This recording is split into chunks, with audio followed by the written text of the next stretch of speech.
Welcome to this episode of Why Pals Tales from Superyacht Laundry. Just want to let you guys know, done it again. Forgot to press record. So we've been chatting for 15 minutes before I realised. And the gorgeous Emma Clark has been very, very forgiving. Hi, Emma. How are you? Hi, Cherise. Again. This is what I shouldn't have any responsibility when it comes to production. You just sit me down and say, speak now, and that would be it. And I think it's only going to get worse as I get older. You know, dementia will set in. It's maybe already setting in. It's my own fault. I said it was going to happen, and here we are. I did talk I actually said it, So anyway, just for the sake of the listeners, because we did talk about, and I've been moaning that I'm tired because I'm having to I go on holiday tomorrow, packing my suitcase for me and my daughter and kind of for my husband. I don't know why anybody needs moral support for me to pack his bag. It's just one bag. But anyway, and you've literally, where have you flown in from? St. Lucia. Yeah, so you've flown in from St. Lucia. So you've got an excuse. You've got jet lag. And you still had to I have permanent jet lag. I'm a functioning jet lagger. I don't know how you do it. You just kind of walk around in a daze. Do you forget stuff? Sometimes it just gets. Yeah, I'm just hang on. Who am I? What do I actually do? What time is it? Yeah, what time is it? I was in bed in St. Lucia at 8 p.m. most nights, which was really sad because I'd been in China the week before, so I was jet lagged from China. So yeah, and then you've never know what time it is. We'll get into the kind of stuff, the stuff that you're up to. But so apologies, dear listener. I messed it up basically. So anyway, we're going to talk about your start, what you were doing again. But yours, what you've explained already, is very, very common. But you're going to have to say it again. So you went to uni. Yeah, did the uni piece after the handball piece that we spoke about, which is a really rogue side. It was a really rogue side interjection. That after school I thought I was going to be a professional athlete and went and tried to train for that in Denmark. But did you into actual sport anyway, or did he literally just pluck you out? No. I was into sport. I wasn't mad for it. I mean, I was a high jumper. I competed at quite a high level. But I just had the benefit of just being 5'11", and when this Sporting Giants campaign got released across the nation in 2012, 4 years before 2012, quick math, I went for trials over 6 months and got into the Great Britain team. It was all a bit rogue. But yeah, then after, went to uni. I went to university and had a fantastic time. Didn't wear normal clothes for 4 years, just fancy dress. Got a degree. I went to Loughborough, so there was this big fancy dress culture on campus. Got a degree. Great photos.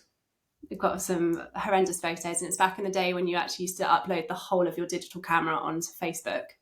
So they still live on. I do remember those days. It wasn't like the digital camera thing. Obviously I'm a bit older than you, so it came on a bit later. So there is evidence out there, but it's in someone's drawer somewhere, probably someone's loft. It's not on the internet. Organised and thrown out. I'm forever throwaway photos. So you've done your degree. You head into the big smoke. Yeah, absolutely. We're lucky enough to get onto one of the top grad schemes in one of the big management consultancies. So felt pretty dapper getting off the train at Bank station, going into Fenchurch Street, the big shiny high rises, just strutting. And again, it was in the days that you wore heels and pencil skirts, which now everyone's just in trainers. Adidas is everywhere around. The heels will come back. The heels will come back. They will come back because we don't look attractive in flat shoes. I'm sorry. I'll never forget. I went to Bicester Village and bought a pair of LK Bennett court shoes, and they were the best thing I thought I'd ever bought in my life. I felt so smug at age early 20s. So you're in the big smoke. You got your pencil skirt, your heels. This is it. I've cracked it. Life is achieved. Got the dream job. Yeah. No. Exactly. And then I realised I was actually posted working from a roundabout in Swindon. Was my first client, was a building society bank. And it wasn't as glamorous as I thought, getting the train to Swindon every morning at 5:45. So that didn't last. That lasted just under 2 years. No offense. I was like, no, this isn't for me. I think I've got more to give the world. It's kind of like when you watch movies and TV series, they make finance look really interesting. Yeah. But it's just not. I mean, it might be to someone who finds it interesting, but that's not I. But I was in the background kind of just doing is it a risk report, red, amber or green risk, and just things like that. So I was what's called a PMO, which you're just doing status reports, changes to scope, all just, yeah, you're being like the secretary of the account, really. That was not great. How long did you last? Switched it up. How long did you last? Just under 2 years. I think we mentioned when we spoke previously, I didn't make it quite to the golden handshake, which is if you lasted 2 years, you got a big bonus. And I thought that my soul was worth more than that. It's not worth it. It's just not worth it. I actually moved to I did move to another management consultancy after that, actually. I got enticed in by some space hoppers. There were some telephone boxes, which were your phone booths, which you could take calls from, like red telephone boxes. And then there was a tortoise you could take home for the weekend. So I thought, oh my gosh, this sounds great. It's based in Covent Garden, sexy, trendy. Yeah, let's do management consulting, make it cool, right? Yeah, it always makes things cool. And then on my first week, they're like, okay, so your client is a contractor for Network Rail, and you're going to be out on the railways. High visit up. Yeah. And my office was in Waterloo Station upstairs, and I was just like, oh my God, there must be more. There must be more to life than this. Oh dear. I stared out at the London Eye, and there was one red carriage, and it obviously takes an hour to go round. And I knew that an hour had passed every time I saw this red carriage just get back up to the top. That's not a good sign. It's not good. It's not a good sign. No. So yes. London Rail again, not exciting. No. So yeah, moved from that, and then was like, right, there must be more to this. So went on the search to be a photography studio assistant, which turned into actually working in a film studio as a junior producer. So looking after animations, visual effects, CGI on films, which was really fun. Loved the team and studio and things. But then that one closed, had to move to another one. And the grind just really hit, like the pressure of managing multiple films and TV ads going out at the same time. And I just felt the weight of pressure of London life really, really collapsing in. And I just had to get out. So it's quite young as well, like 20 something. It's quite a lot to take on. Really struggled, and I'm pretty open about it now. I think I had at the time a breakdown. Then I think that was my first real stress. Breakdown of not being able to quite cope with the capacity, with the amount of work that's being put on young shoulders. I was head of post-production because they obviously thought I was capable, and I kept saying yes, but I just couldn't take it. So yeah, that was when I was like, right, need to leave. Let's go on a plane. It's a lot. The thing is, if you are capable, keen, these, and that's why loads of people go to London. It's that moment to make your mark, make your money. But the more you show you're capable of, and you're quite cheap as well. This is also a thing in London, whereas you're super capable and the person above you's absolutely exhausted. So we'll just throw a load of stuff onto their desk and see what happens. They just squeeze the lemon, get it out, as much juice as they can. I think a lot of these firms hire on people who are really over conscientious and perfectionists. A lot of the big city firms, they look for that kind of drive, and then they can use that to get as much out of you, obviously, until you're like, this I don't think I can actually take anymore. This isn't right. Yeah. It's mad how the beast works. It is, it is I think it's changed now. I think, we hear about people today going into London and, obviously everybody talks about burnout is a real thing and stuff. Whereas back in my day, it was just, it was sink or swim. That's how it was. Yeah.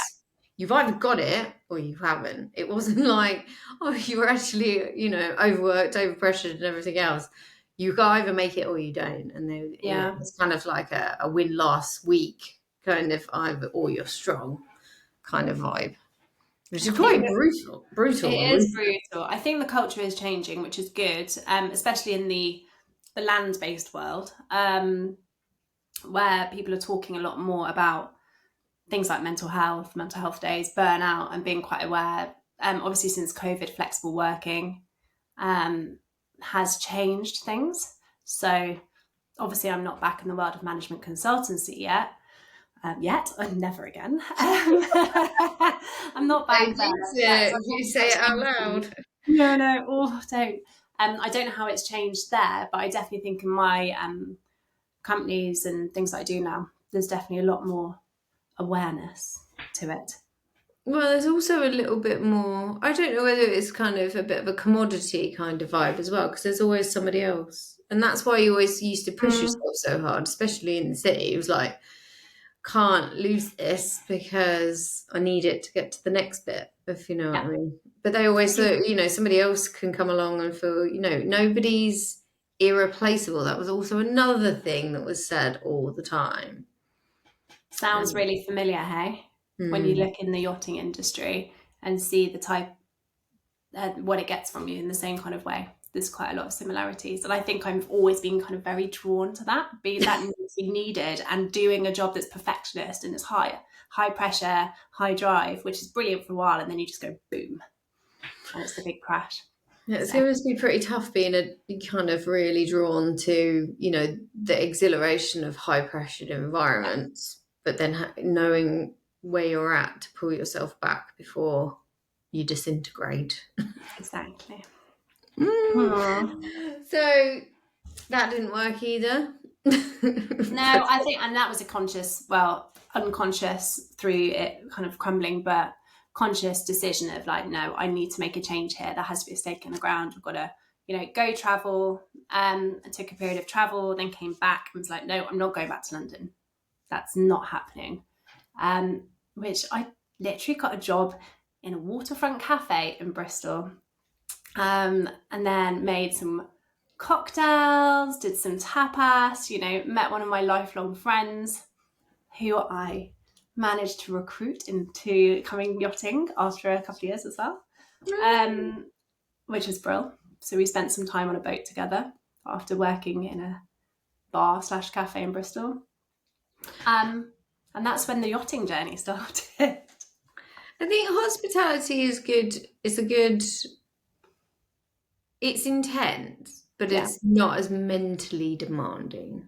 Now, I will have lots of hospitality people shouting at me, probably, or at this podcast, saying it is. But there is a difference between hospitality on land and there is at sea, for sure. Very stark difference.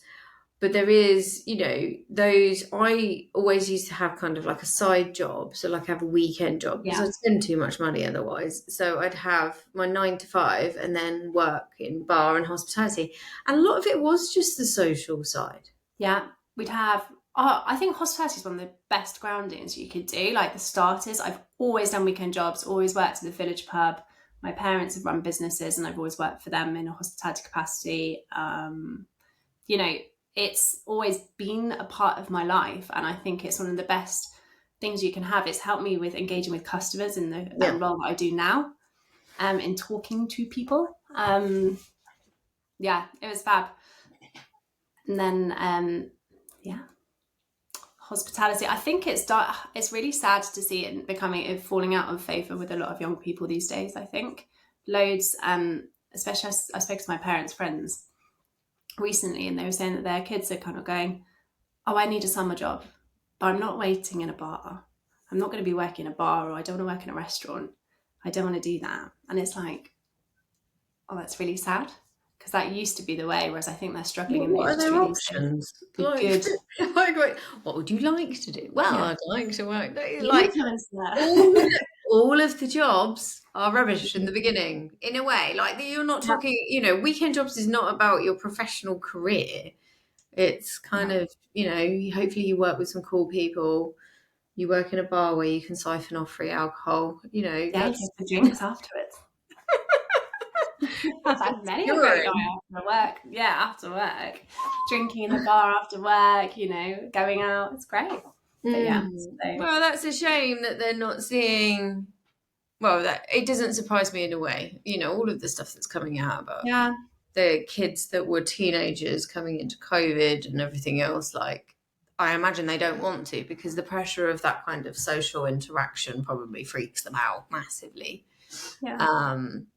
Because they've lost, an opportunity. My daughter will be going to do a job somewhere. I mean, bar work teaches you how to deal with arseholes. Yeah. I mean, honestly, my job now is glorified, like not glorified bar work. I'm not serving drinks, but I'm having to deal with clients in a hospitality capacity on a daily basis. Yeah, drunk ones, sober ones, awkward ones. Yes, but and it led to where I am now, or the journey that I had through the people I met, and ended up doing yachting, and then through the role I do now. So you shouldn't underestimate the value of that experience. Exactly. So you worked in a bar. Yeah. Or a restaurant. Sounds idyllic, actually. But do you just you woke up one morning going, no, I'm not going to work by the river anymore? Well, I kind of stopped doing that job because one day I had 80 coffee tabs on, and everyone that I made kept getting thrown down the sink by the owner. He was like, no, not good enough. No, not good enough. And they kept just coming, the tabs. And I was like, oh my God, I'm drowning. And it's like, look, actually, I don't think I'm cut out for being a barista. I can't make a beautiful stencil on top of a coffee on the flowers. So I went and worked as a receptionist at a Land Rover garage. Great. Then I saw all of the salespeople. I was going to say salesmen, because it was all guys, and they were, big egos, all bravado, and I was just the receptionist. And I was like, I can do your job, and I can do it better. So I went straight up to the manager and was like, I want to be a saleswoman, and worked as a saleswoman for 6 months before going yachting, because through that I met my partner, or my former partner. He also worked in the automotive industry. I was at a car show, we met, and then started talking about our backgrounds, and he was an ex-yachty. And yachting is always something I'd seen. I'd actually gone to Palma in my early 20s with my aunt and uncle to go and see my grandmother who lived there, and had actually gone with the intention of becoming a yachty. Really? Didn't realise I needed an STCW and the medical. So I was like, oh no, couldn't get it. So just stayed in Palma for a few weeks just doing Spanish course. But yeah, so when we were chatting, I was like, oh, I've always wanted to do yachting. That's really cool. Can you get us a job? And then, before I knew it, I'd signed up to the Flying Fish stewardess course. I went ahead of him because he was like, no, you can't do that. That's mad. And I just really was spurred on, did it. And then he was like, okay, I'm coming. I'm going to quit my job too. So, then we were lucky enough to get a job. I got the role first back on his friend's yacht. He was, I think he was chief mate, captain at the time. Wow. Got us a job on board, and then he followed a few months later. So first boat, how big? Because size matters, remember? Size God, matters. I can't remember what it was. 70 meters. Nice. 70-meter headship. Nice. Bed Good as size well. room. That's nice. Good build. Good A build. good crew. Yeah, it's just a really nice starter for 10. My God, it was a shock to the system. Going down from, like, in my mind, it was the mighty fall from being like, Miss, I'd gone to uni, I'd got the degree, I went to the grad scheme, and then it was like, and now you're in laundry. Mm. And I did have that moment of thinking, oh my God, I want to be running this. I want to be like chief steward already. And it's like, no, you've got a whole lot to learn. It is humbling. Yeah. Most people don't. If you think about cleaning toilets and showers, yeah, when you're a student, you barely clean your own, let alone cleaning them to a super high standard.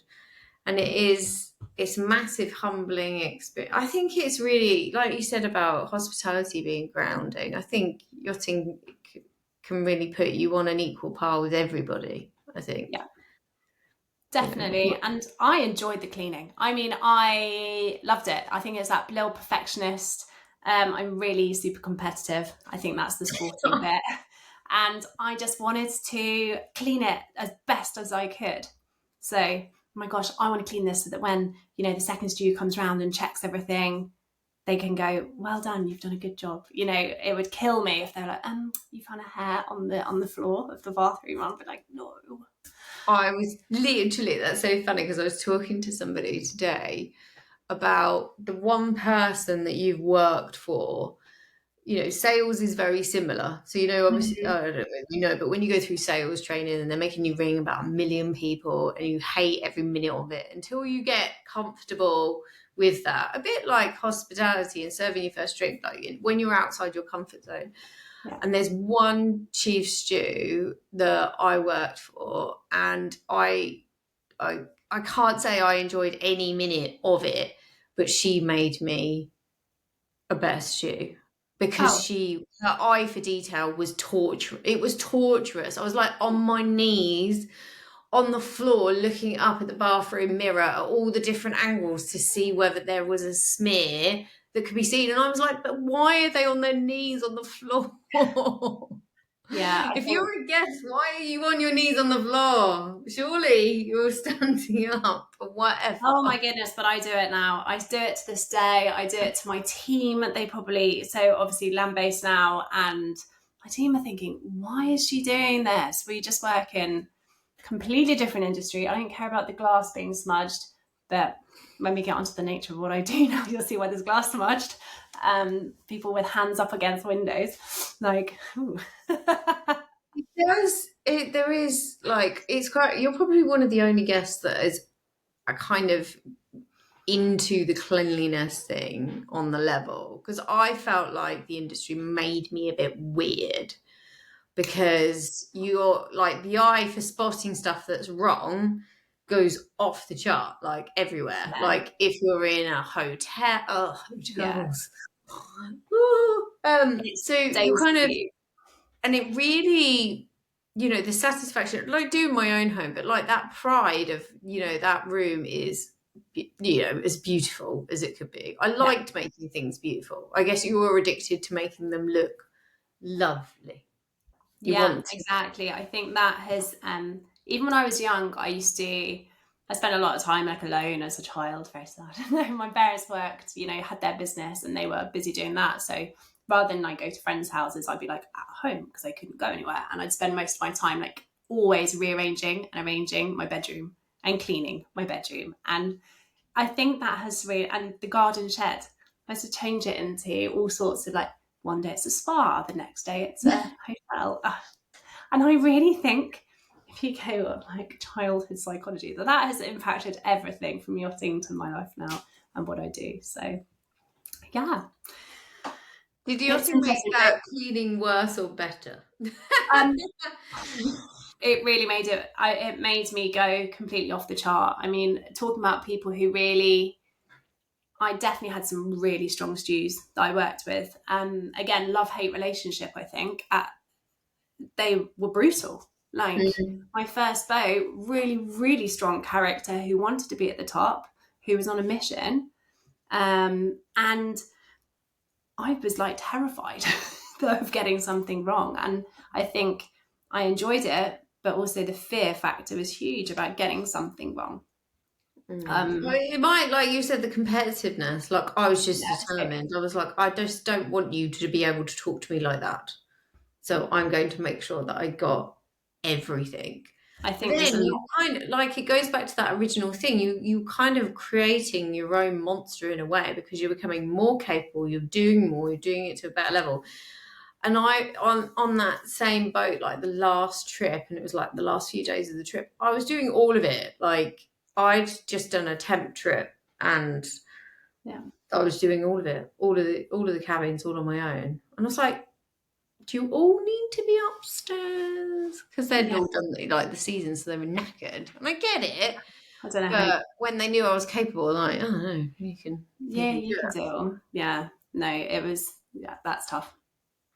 I was lucky enough that we always had a big enough team. I guess there'd always be at least two. At least two of you, I guess, doing cabins while service was going on, and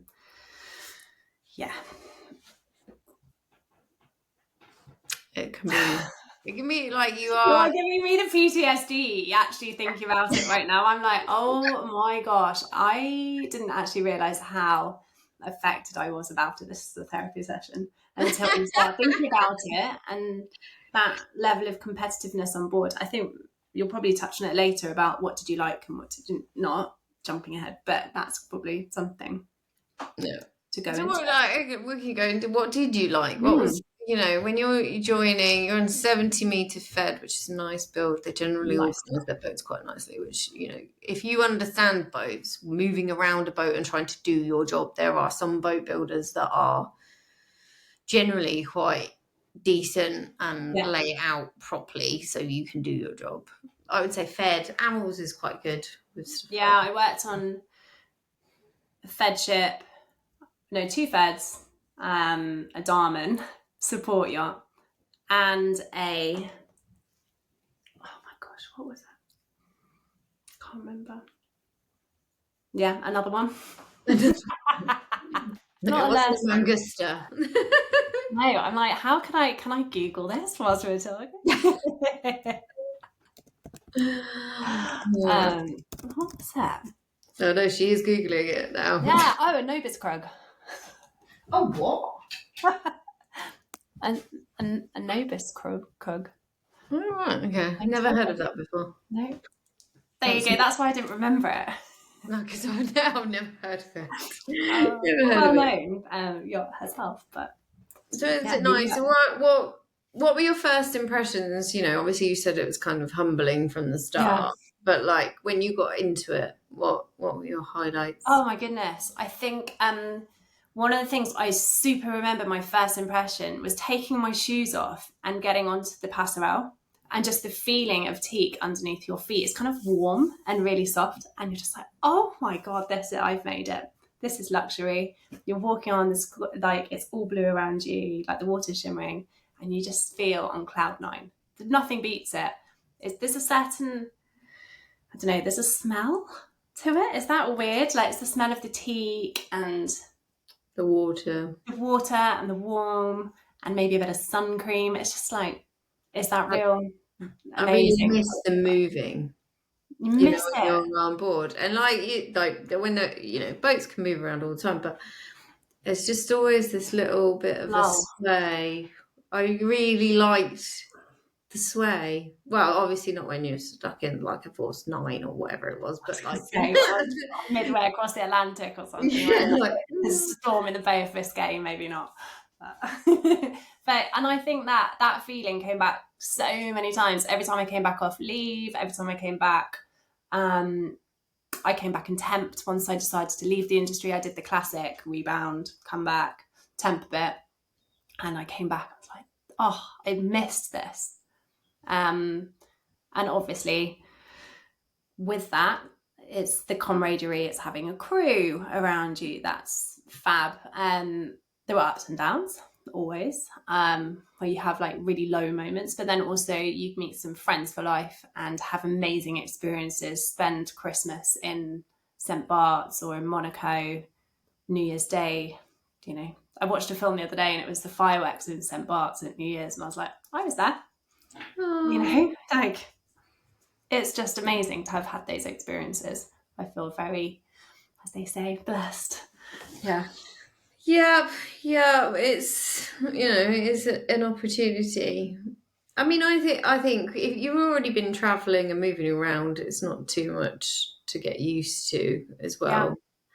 And then it just becomes highlights and it just becomes really addictive, like. It is. And I got really engrossed into it, and I still, these days, I'm like, I'll go to a restaurant and I pick up the plate and I'm like, oh, what is this? And I go, oh, that's my favourite brand. Oh, they've got Cristofel cutlery. Oh my goodness. And baccarat glass. I'm so excited.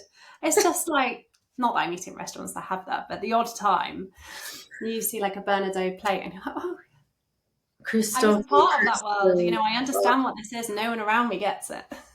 The crystal. How many hours of my life have I polished that stuff? Yeah. Can't I'm a glutton for punishment. I still do it. So I've created a monster. So when did it all start to go a bit?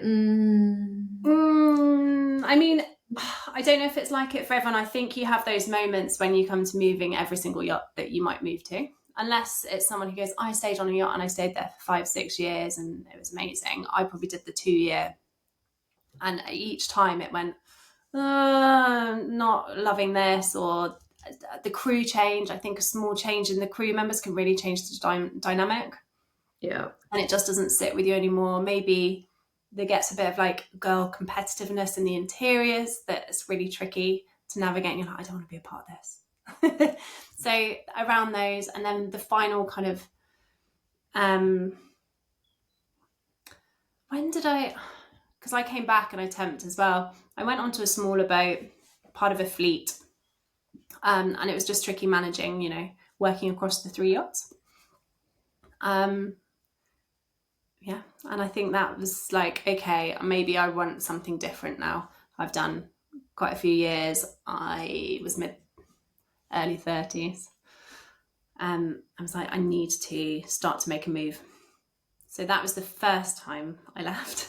So you've obviously, you feel like you're quite in tune with when you feel like you've got to go. Oh, big time.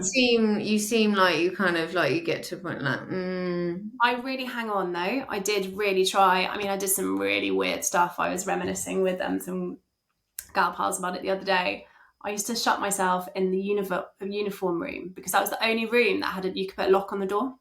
And I was like, I don't want anyone to come in, and I'm going to sit down here and I'm going to take my crystals, because we were all super into taking crystals out onto the bow at full moon. Who knew? The captain thought we were wild. Woo-woo. So I'd sit in there with my crystals and try and do like a mindfulness meditation, just to recenter, and where can I find space for self-care on board.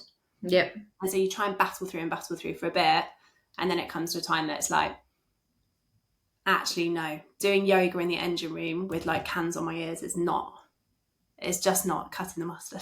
It's just not working anymore. And it was obviously a really tough decision because my partner was still on board. We didn't work on the same yacht the whole way through, but we were within the same fleet, so he might be on board one and I was on the other, and it might go weeks that we weren't able to see each other properly, but he might go past on a garbage run and I'd wave, that kind of romantic moment. But yeah, it was tough. When I made that decision, I had to leave him on board whilst I went home. It's quite tricky, I think, when you've got a relationship on board to make that decision, Yeah. I'm just trying to wonder, I can't actually remember timelines massively. I think it was during COVID, or the start of COVID. I'm just trying to remember if that was when I went back and temped, because I went back and temped for the same fleet. But again, that was a big driving factor towards it being the final straw. The first time was just prior to COVID. I think I'd kind of hit the point where I wanted more responsibility as well. I'd even mentioned, look, I used to work in finance, I used to work in project management. I really would love to be a purser. Like for me, that was what I wanted to do. Yeah. And the captain I had at the time was like, look, my sister's been a chief stew for 15 years and she's not even a purser, so you've got a long way to go. And I thought, oh God, I'm getting out then, you know.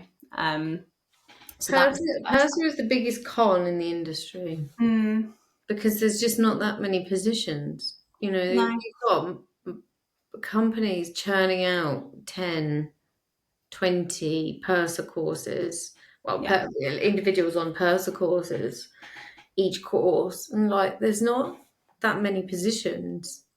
Yeah. I actually, I went to do one. The courses are valuable, I guess, but there's not that many positions. They're really rare. Definitely. I think I actually went to I was going to do one. When I came back to land, I was like, right, I'm going to do a purse course, did all the calls, did all the meetings to sign up. And then I was looking at the cost outlay versus the benefit. And I was looking at the modules and I was thinking, sounds really bad. Apart from not having the certification, that's what I did at uni or I've done in my previous roles in being a project manager. Yep. Yes, okay, I need to learn some of the port controls and things, but friends who were pursers previously were like, I learned that within my first time going in to port clearance, to do a port clearance, and it was fine. You just learn on the job. So I decided not to go and then actually got a role as a purser on a yacht, but it just didn't feel like the position to go for at the time. So yes. So it's after COVID? Or during? Yeah, and then I went and temped, and it actually was COVID. It was in the height of COVID, and it was just a brutal regime. I mean, we were in quite a secure yacht where there was a lot of, I guess, paranoia about COVID, rightly so, rightly or wrongly so. And we had to do some wacky things like dip every single provision that came on 3 times in 3 different sets of water. And that meant like blueberries having to be dried individually.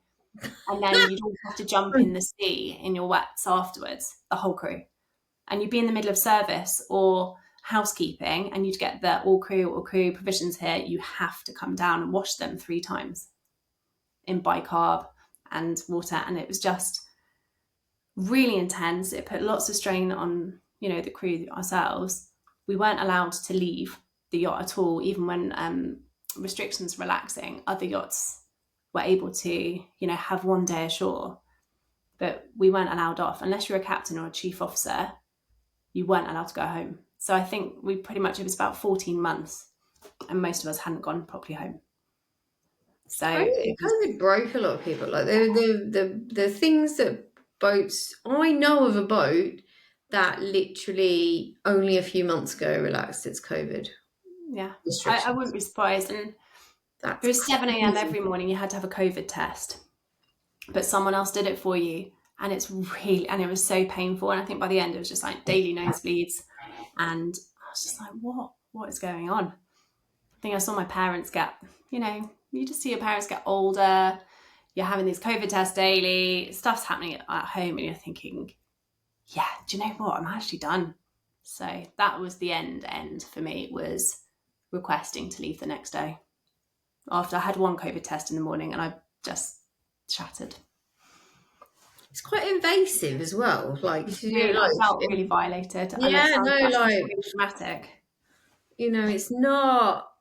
And obviously, look, in hindsight now, we're all looking back at all the crazy ass stuff. Like, to think what you would in your crew were put through when none of you were at risk. And I imagine the ages of the people that were on board weren't at risk either. But we all kind of went into this kind of psychosis of drama, and it was so weird. Someone got COVID on board, even though we weren't going ashore, and no one was. So I didn't really understand. It was all we were just like, hang on a second, how has this worked? Was it a faulty test? COVID though, is it? It can't be COVID if you've not been ashore. And then also, like that year, there was no flu. There was just COVID. I'm like, well, what happened to flu? Like, what's the difference? Oh no, coronaviruses. Anyway, let's not You get brought back so many memories. I'm like, oh my gosh, people had to go into isolation in the heli pilots' cabins and stuff like that. It was just weird. It was so weird. Anyway, it's moving crazy. past COVID, there's a lot there. It's But yeah, I crazy. think that was the final straw. I think for some, like the particular boat that I've heard is only just really relaxed its rules. That's just control. That's just paranoia controlling the crew. Mm-hmm. It's a terrible, terrible thing to do for 5 years. It was a 5-year anniversary, for God's sake. That's wild. I wonder who did get to go. If it's like not allowed home, like leave and things. It was all like if you listen to this podcast, you'll listen to countless accounts of women just it broke me. Like some people didn't go home for like a couple of years properly. That was it. And unless you're the captain or the chief officer, because they can't catch COVID, they were allowed to go home. In my mind, it was like, why? What? What's wrong with this picture? What is wrong? Anyway, shoved up your nose on a daily basis would probably put an end to most things. That kind of, and that was good. That was the good push, probably, that I needed to come back and stay away from my nose. I'm not taking this anymore.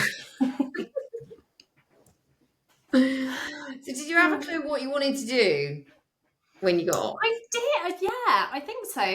When I was on board, I started getting really into the home edit, which is this Netflix kind of program about two American ladies that go into really rich like movie stars' houses in LA and things and make them beautiful, organising their things. What's it called? Home edit? The home edit, yeah. And it got really big and I was just binge watching it. And I thought, oh my goodness, what other job combines a passion for detail and literally folding a Russian oligarch's pants for the last few years with project management, organisation, doing those risk reports and, status reports and things. And I was like, maybe I could be a professional organiser. And so I was definitely talking about it loads on board. Like, this could go on land. Why can't we just be yacht stews on land that aren't, you don't have to work for a private household full time? Could you be a freelance like this? And then that kind of led into what is now Living Organised and the home organising company that we are. So you wanted to organise people's stuff? Yeah. One of my stews that I worked with was like, you organise things because your own life is out of control.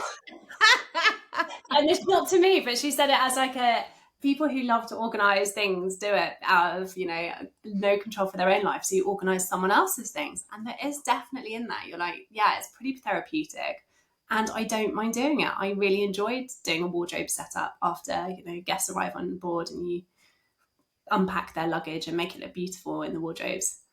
And setting up. Weird. There is what you're saying echoes with me so much. So I was on a boat, was second stew, and Madame said, I didn't know this, but Madame had said, don't unpack my stuff, I'll do it myself.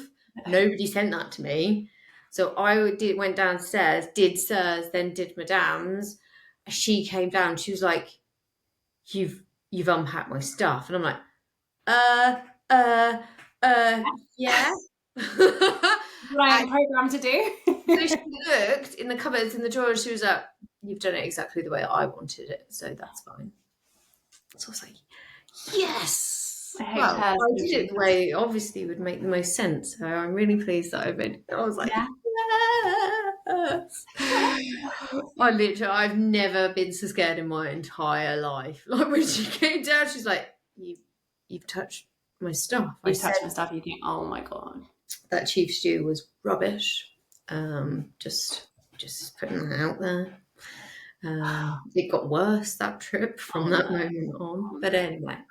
I don't understand guests who don't want you to unpack their luggage. It's actually really frustrating. There's a couple who are like, don't go in my cabin, don't clean it, don't unpack it. And it's almost like you're like, oh, glitching at the thought. It was so annoying. We had one guest come on board. He was a good friend of the principal. And every time it would be like, don't unpack my stuff, don't move my things. And you're like, but I want to. It was so untidy. You're ruining the room. The cabin My looks terrible. Yeah. Yeah. So do you go around your friends' houses and start organising their stuff when they're not looking? Just it's like I don't like start touching it and moving it on purpose, but loads of them come to me. I mean, the amount of messages I get, or people are like, Emma, can you advise what I should use for this? Or how would you do this? And all of my friends are like buying places at the moment and sending me photos of the rooms, like, what should I do with this space? I'm thinking, I'm not an interior designer, but could be an arm of the business. I mean, it kind of goes hand in hand. So I just kind of give them my opinion, and who knows? That could be part of the complete package. I can design it and organise your stuff in it. So you literally don't have to do anything. So you got an idea. Yeah. What was it like getting started? It was brilliant because I came back. As well. Yeah, exactly. I came back during COVID when everything was still a little bit in lockdown, which is brilliant because it gave me that time to set up my website and work out what I was going to do. I'd been on a Prince's Trust How to Start a Business course many years before, and I still had the booklet. So I went through how to write your mission statement, how to do your target market, all of the kind of things you should do, the key financials. And I just made the booklet match my business. Literally put a website up, got some photos done, and away we go. Like, I can't remember, my first client, I think, found me online. And before I knew it, I was in this massive, most beautiful architecturally designed house, organising a full walk-in wardrobe that was like everywhere. And I kind of really bit off more than I could chew in terms of, I can do this in 2 days by myself. And I was like, oh my gosh, what have I done? So I had some really late nights and very sweaty days, and then realised that I needed to get in some help. Did you do it in 2 days? Yeah, did it in 2 days. But it was like working way past, I'd say, I'll work till 5, and you're still there at 9, 10, beavering away. And they're like, oh, it's fine. And I'm thinking, I don't live here. I need to leave. I need to go home. Over-promise, under-deliver. No, I didn't under-deliver. It still looked good, but over-promised.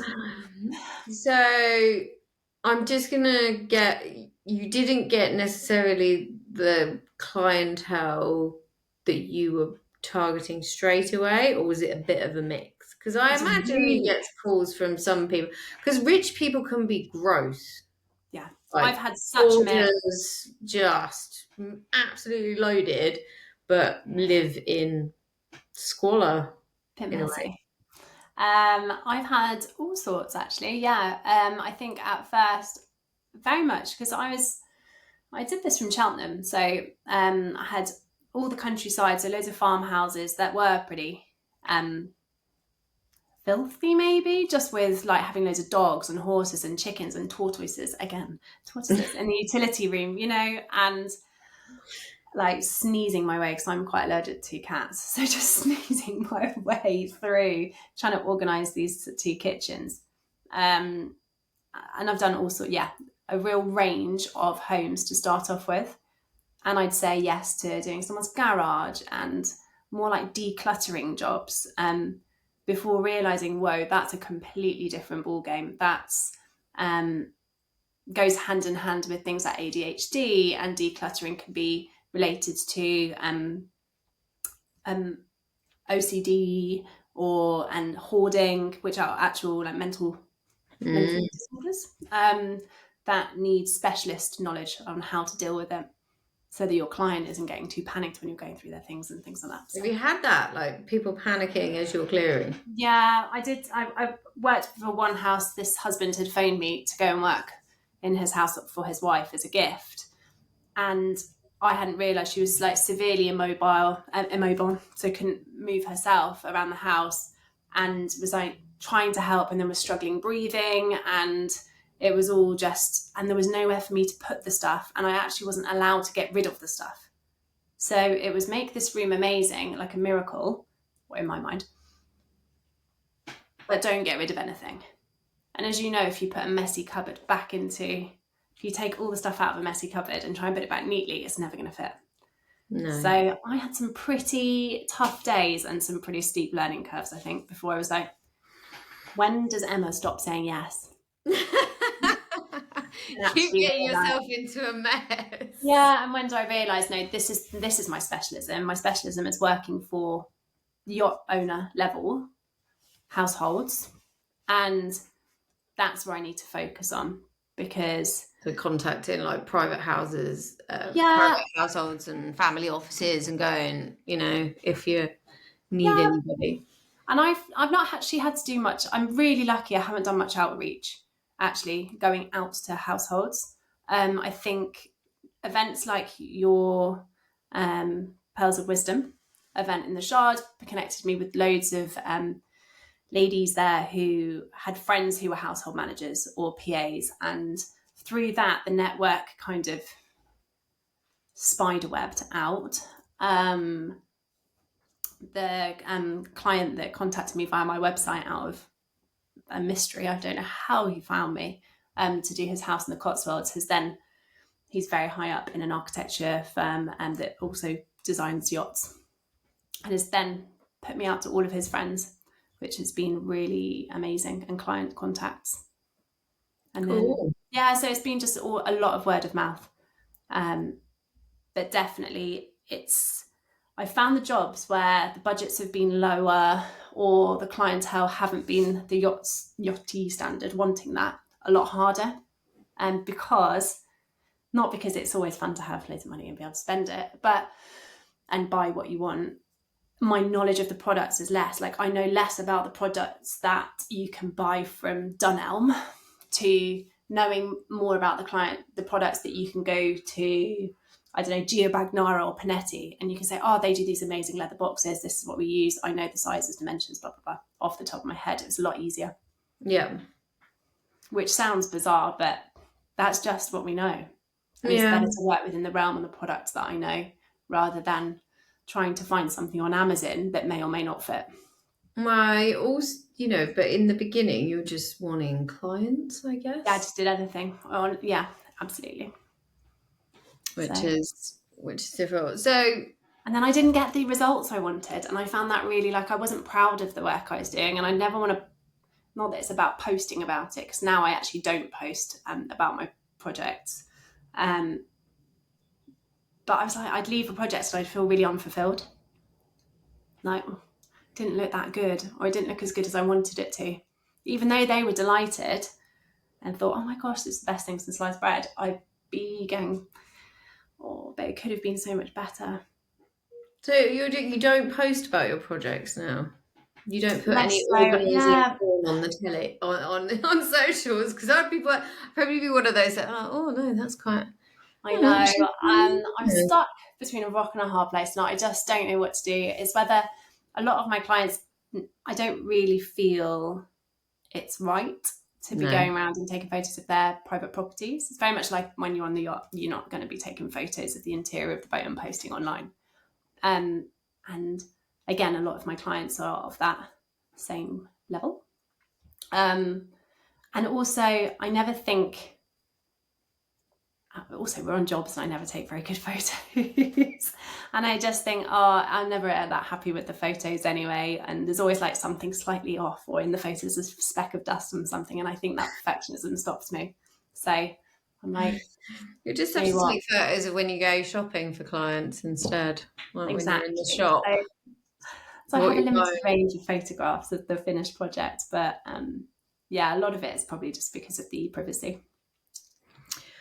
So one of the things when we were talking, obviously before we recorded this conversation, that as your business has expanded, you've got a team, and you were telling me about doing, obviously you organise people's houses, but you could do people move houses, rich people, and you hire a whole bunch of ex-stews. Yeah, I'm super passionate about that. if I wasn't doing what I do at the moment, I'd be looking at how I can help stews get land-based work that's different. So, and this is my way of, I guess, my way of giving back a little bit, but also I only trust stewardesses now to help come and join a team. We do large projects. So whether it's a household looking to move, we'll do it's almost like a changing rooms moment where we'll go to your old residence, pack it up, work with third-party contractors to do that. And then we'll go to the new household, set it up from scratch. And it could be everything, literally from, I've provisioned for a whole house and set it up like a new build, purchasing everything from scratch. So when we arrived, it was just boxes everywhere. Literally like a new build setup, and unpack, polish, set it up. It's really fun. That sounds really cool, because it's just nice when stuff's brand new, out of the box, and then you're making it all look nice. And then you do the big food shop and you get everything that you want and you fill the kitchen cupboards with it. It was all like Dales for cans. It's amazing. Picture perfect home. I think our drawers were like on the floor when Madame's clothes got delivered by her butler. It all came on like hotel style rails, like little trolleys on gold bellboy trolleys, and it's just like racks upon racks of like brand new designer beautiful clothes and boxes of unopened Chanel pumps and every single Hermes loafer. I was just like, oh my god, this is amazing. So yes, a team of girls. Like, this is the thing. Like, I would probably do it for free. Yeah, because it would just remember it. Yeah, I think that's what's happened is, and I've got this really great team that I've kind of say it's Charlie's Angels, put a message out on the LO WhatsApp, the living organised kind of staffing WhatsApp, and say, hey guys, anyone free? We've got this date. And yeah, everyone comes together and it's more like a chance for camaraderie again. You feel like you're back on the boat. I've got full uniform, like being on the yacht again, the same shoes, the gilets. No, I hope. No, I haven't escort. I have considered it, and I have to sometimes. You sometimes wear a skirt, so. But yeah, and it's everything from household setups with the team to just going in and organising on a small project. Yeah.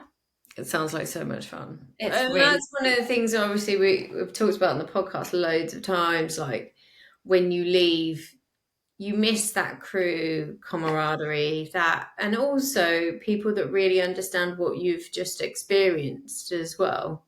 Like 100%. If I'd known, if I hadn't, if I'd lived in London, I would have been all over that. It would have been amazing, because it's playing to your strength, but in a new environment. And there's not many opportunities to do that. And I think, anybody who's considering leaving yachting but will be in your kind of vicinity, I would definitely contact you for just... It doesn't have to be like a continuous job either, just to check in. Like, I bet it's just amazing when the girls get together. I've got a few that actually work full-time jobs and then are going, if you've got anything on the weekend, I'll come and help. I'm like, it's good paid as well. Like, it's not like you don't have to just do it for free. Don't worry. It's not coming for, for free to come and help. And they're like, no, I actually just want to do it. I want to come and have a weekend doing some fun stuff in nice houses and get together. And it's definitely they're all off doing amazing things. I've got some of the team setting up their own businesses. So just need something to get like some cash, I guess. And then also have that side. I've got some who are mothers and just want some time back feeling themselves maybe, or some time away from the kids. And yeah, so it just works. It can work for anyone. However they want to, be available or not available, or come up and spend some. So some aren't actually even based in London, and we don't just have roles in London. I work a lot in the Cotswolds, and would like to work further afield as well, to be honest. Sounds divine. I think we'll see. no, but I do. we've spoken to lots of women, and you had an idea of what you wanted to do as a business. A lot of women don't really know, try some stuff, and then obviously get really demoralized because it's not really panning out, and then go back on board, and then you end up in this weird yo-yo thing, which then can affect other life choices because you can't narrow down the how to get off choice. Yeah. Yeah, so it can, no, because it has a knock-on effect, like you go back for another 2 years. These are all times in your life when you could be in a relationship, planning to have children. Do you know what I mean? Like if you keep going back, you delay getting off and building the next part of your life. 100%. I think a lot of my good friends are actually in that same situation. And some of the girls who come and work for Living Organised, they're back because they want to make a life on land. And they're super determined. We have amazing conversations. We go for coffees, we talk about the future and how to set up, or how they can even come into Living Organised itself and help expand bits of the business. Because I've always got, requests for all sorts of things that I can't just do by myself. I could really do with some help with someone who has knowledge on, staffing or an interior designer or all sorts of things. I say, hey, come on board, come and join the fold. And then before I know it, I get the text that goes, hey, Emma, I'm actually en route back to a yacht at the moment. And it's like, oh, it's happened too many times. I'm like, no, you can do this. And they're going into 40 years old. And I'm like, you're single. And I just... Yeah, no, well, it's pretty tough. Like I would really quite like to not have some of the conversations that I'm having. We're finding a real, more and more women running out of time because they won't get off and just stick with it. It's really hard. It's really tough, but you've just got to get off, especially if you want kids. Yeah, I'm a massive advocate for sticking to it once you get to land, and it will be okay. So I'm always like... But providing, doing a couple of, projects with you and Living Organised, tapping into that confidence again, playing to your strength, that could tide you over for the next month. Do you know what I mean? Like it really could. It's quite cool what you're doing, even though I know people are helping you do your project, but do you know what I mean? It's a really vital part that could ease a lot of people's transitions. Yeah, and I think that's why I get the most joy out of that. Is really, it comes back to that helping people that I just love, like being able to actually have created that network, which is really cool.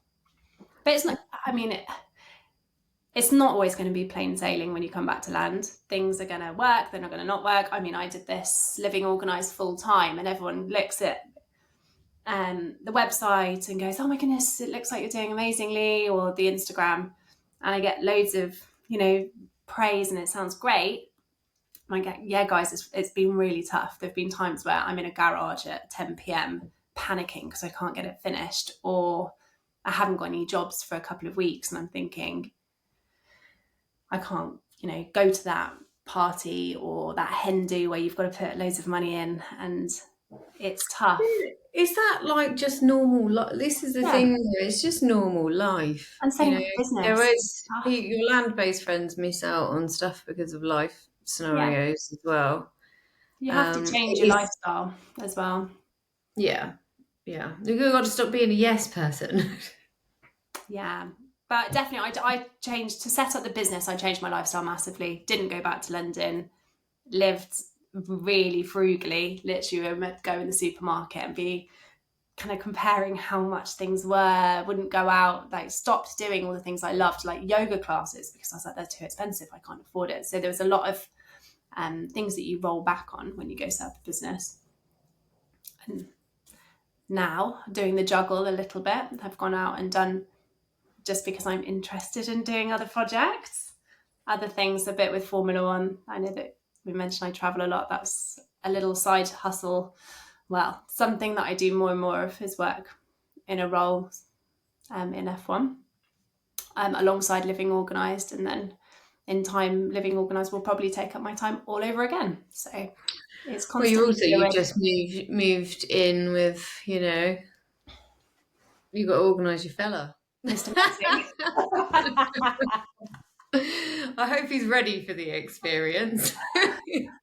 Yeah, I have to say, dating a non-yachty. So unfortunately, obviously things came to an end with my former partner that I was on board with after a very long time. He's still back on the boats, but he was brilliant at just knowing how to organise things when we had a house together, you know, just set it up. This is a whole new ball game. And we say ball game because, as you know, Cherise, I've got about 15 rugby balls sat on the floor next to me. I don't really know what you can do with that as it in an organised. You could just maybe have a bag hanging from the ceiling with them all in. I don't know. Like, what can you do? No, The lots that people in the street as they walk past. I don't know. I'll be interested to see how you solve that. Okay, so 5 years. What are you thinking? What do you reckon? Where are you gonna be in 5 years' time? My next goal in 5 years, definitely working for myself still. I think that pull to go and do this job that I've been working in a little bit in Formula One that we've touched on has taken my eye off the prize of working for myself and taken my time. So now I'm definitely moving back into, you know, full-time operating LO. And hopefully that means maybe moving to a bigger place that's not in London. And yeah, just life. I'd love to do like normal family life and all the things I dreamt of doing and expected it to have come a lot earlier. Whereas now I'm mid-30s and thinking, oh my goodness, I didn't expect to be, you know, where I am. But I think the yachting experiences and things that I've done in place of maybe settling down and having a family earlier, like my friends who stayed land-based. I've had so many more experiences.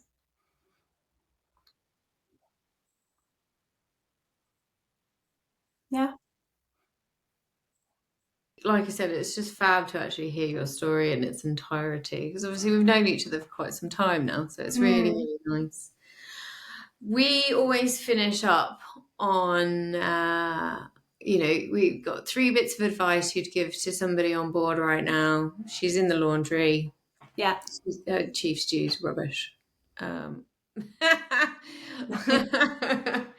She's like, oh, I kind of want it. I got off, but I don't know. What are your 3 bits of advice to a lady on board right now?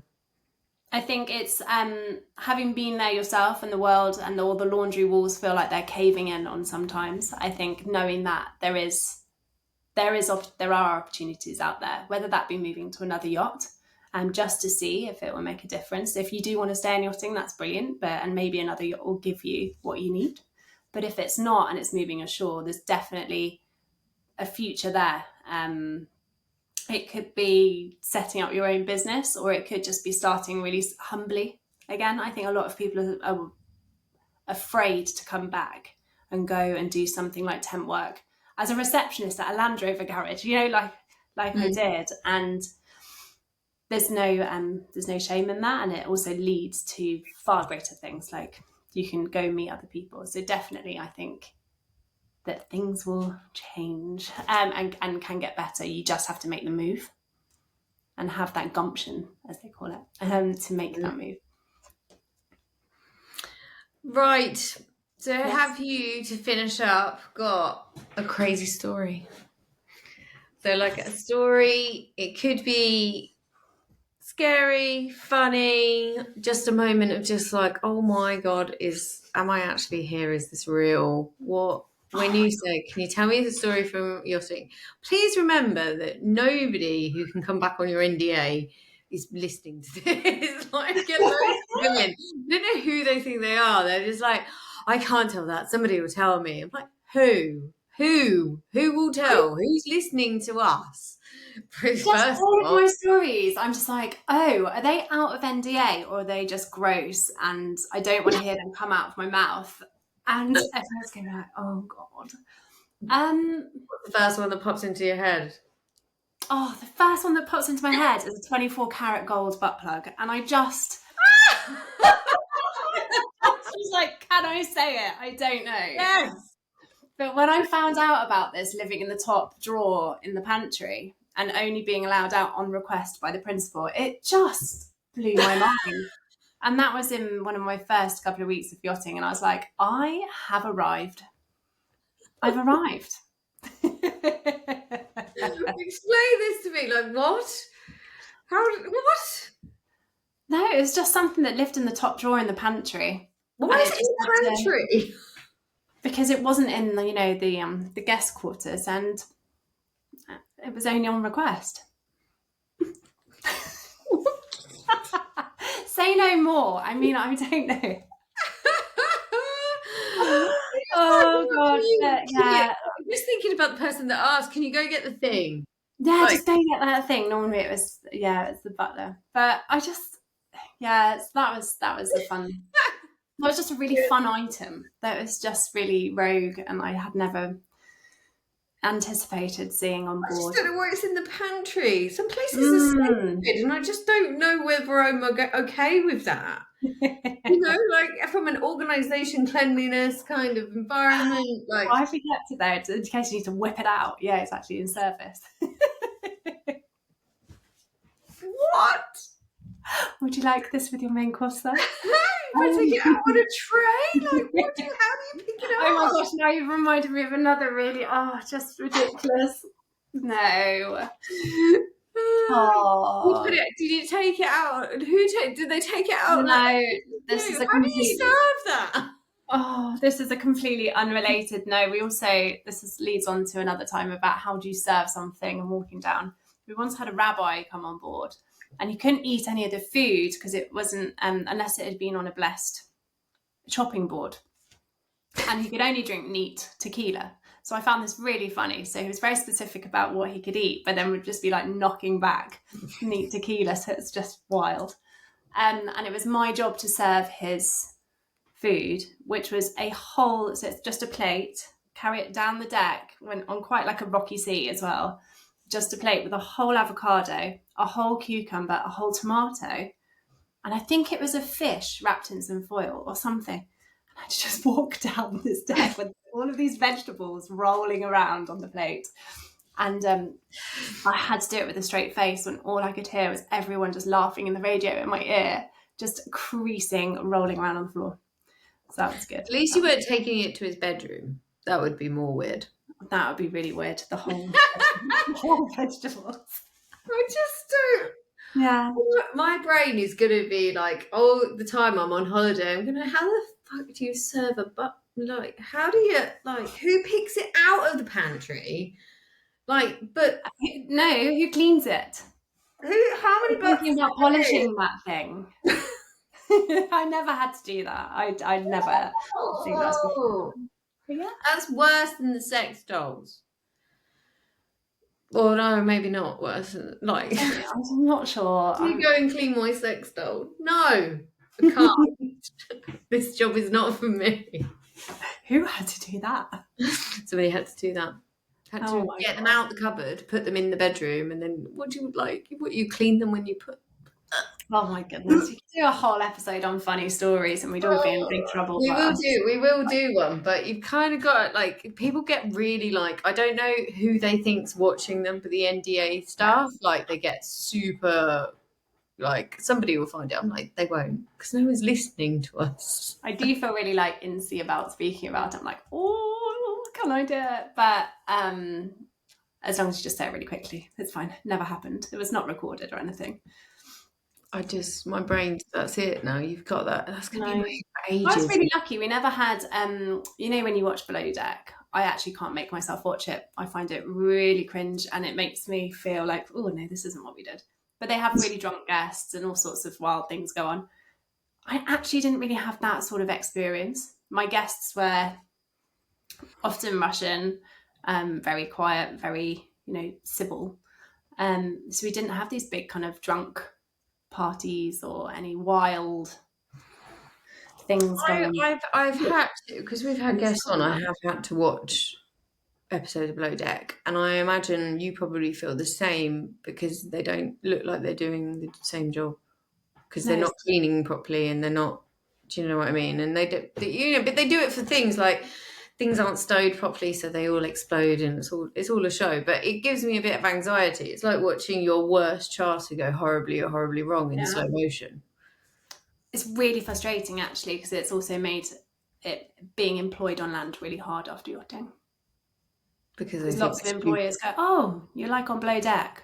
Right, so you've just spent the last 6 years of your life getting drunk. And they can't see us for the skills that we can bring to the table about being really like pedantic about things. We can be super on it. Like, we're used to working hard hours on our feet, like giving our all to a job.